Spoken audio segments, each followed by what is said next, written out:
Hello friends, welcome back to the channel. For those who don't know me, my name is Candy and I am a part-time RVer in a tiny teardrop camper who takes a couple of big journeys every year.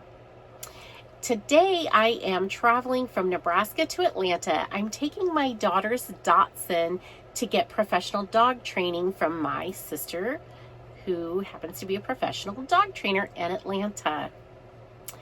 So luckily my superpower is that I can laugh at myself, which is, well, just let's get into the video and you'll see why this is a good thing.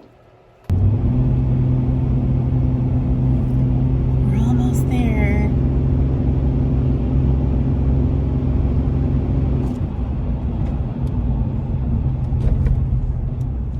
I didn't research this enough, apparently. I am at a Nebraska state park that I was like, oh yeah, it's open all year round for basic sites. And then I just headed straight to the campground loop that I've camped at before, and it is gated and shut. So I'm like, okay, where are the basic sites? Well, the basic sites are like hike-in sites. So I'm filling out one of these envelopes for the Iron Ranger and just dropping off the basic camp fee, and I'm planning to just park in the campground, and I'm hoping nobody has a problem with that. I guess we'll see. Hello, Franklin. Hello. Okay. I had no electric hookups, but I thought, oh, I'm prepared. I've got this Mr. Heater little buddy. This is my first time trying to use it, and I was so disappointed. Oh my gosh. Oh my gosh. Oh my gosh, that was so freezing cold. Well, it's the next morning, and I failed to share with you all that the little buddy, Mr. Heater, was defective. There was a big blue flame coming up through the grate, and I could not sleep in the camper. So I grabbed the dog, and we both slept in my truck all night long. I did not sleep well at all. I should have tested this Mr. Heater little buddy before I got out there and counted on this for my source of heat, especially when it was about 16 degrees or so last night. Now I'm searching for a good place to park within the park so that I can work for the day. The scenery here, I mean, it's beautiful. If you haven't been to Indian Cave State Park in Nebraska City, Nebraska, it's surprisingly beautiful.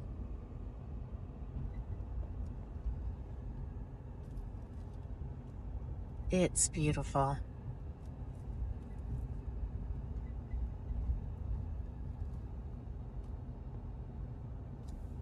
I paid $7 for the day I arrived just to enter the park, and $7 for the second day if I want to stay past noon. That's the Nebraska resident price. It would be $14 per day entrance fee for a non-resident. Plus I paid $15 for a basic campsite. So I spent that $29 plus a quarter tank of gas to keep heat on through the night, and a quarter tank of gas during the day while I worked out of the truck. So we just passed a log cabin and the restroom facilities there. It's a vault toilet. And this is an old original schoolhouse from this area. I just imagine these kids walking to school through these beautiful trees and hills, and I think, wow, what a walk to school.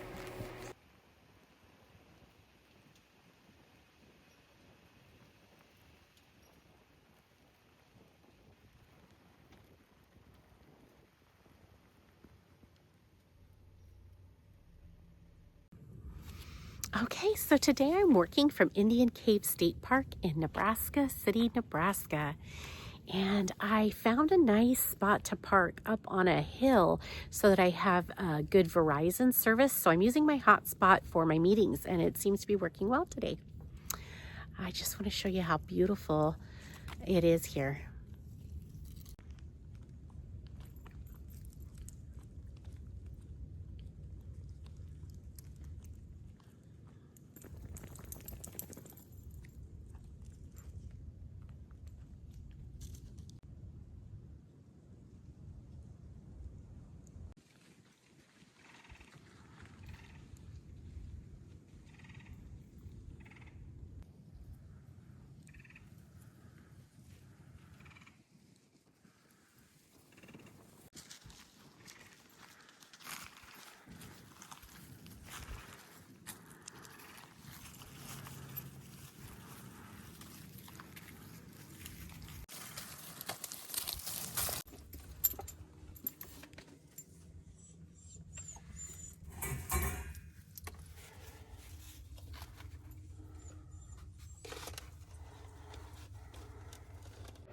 Frankie wants my lunch.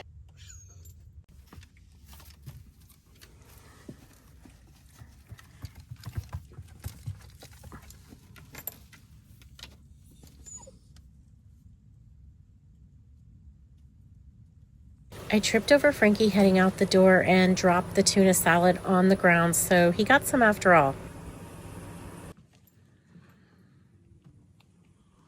I wanted to stay in my camper, but I have a glycol leak, and my camper needs glycol for the heating system. So I need to get that fixed.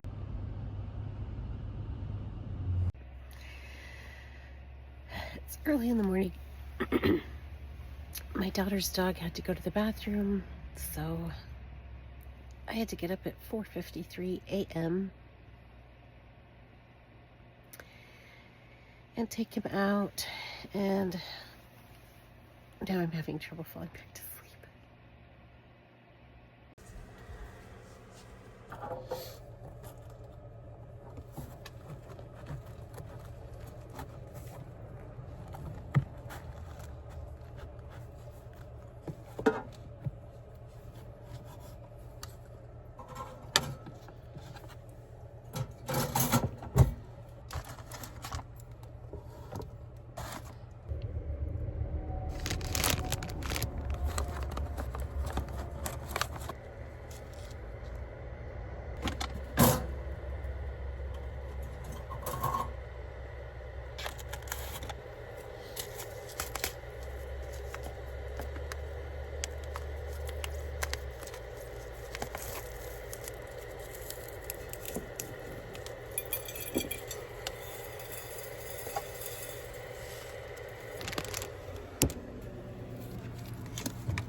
Don't do it.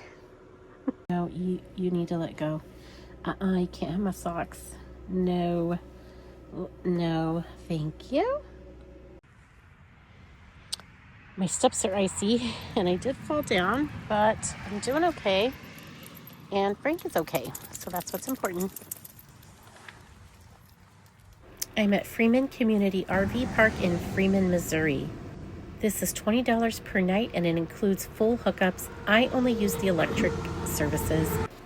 Since my camper is winterized, I'm not letting any water go down the drain. So when I wash dishes or wash my hands, I let the water fall into this little bin. For my toaster, this might seem kind of odd, but I was searching online for a toaster oven, like tote bag.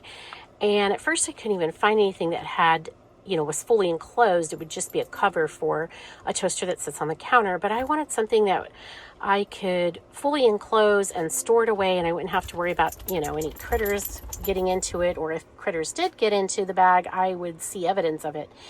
So anyway, I had to make up my own because they were either very expensive or not exactly what I was looking for. So what I did was I got one of these shoe bags from Dollar Tree that you can store a pair of shoes in for traveling, or two pairs of shoes depending on your shoe size. And I grabbed one of these dish drying pads so that I would have padding around my toaster, and I put them in the bag together, and I put my toaster in there, and it protects the toaster. It's not getting, beat up. It's staying pretty, and it's fully enclosed. So I really like that solution. Sorry, I needed my hands, so I couldn't really put this in there and keep filming, but I've laid my toaster in here, and you can see this dish drying mat protects the sides of it, and now I can just zip it up and put it under the sink.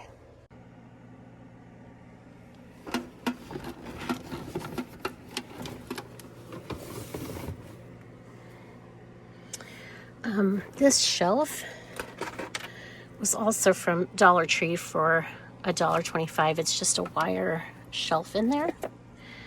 And then I got this pull-out sliding drawer from Amazon. It was a 3-pack, actually, of drawers.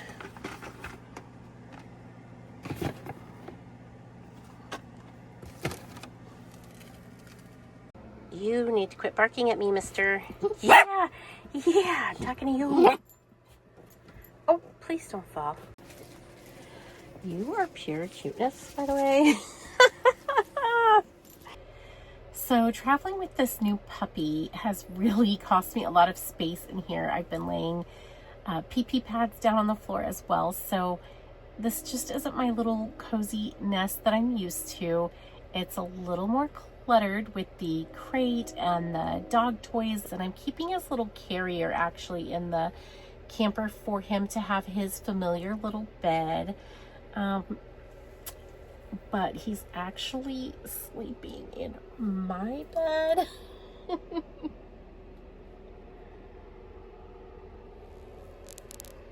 Because he's a little stinker.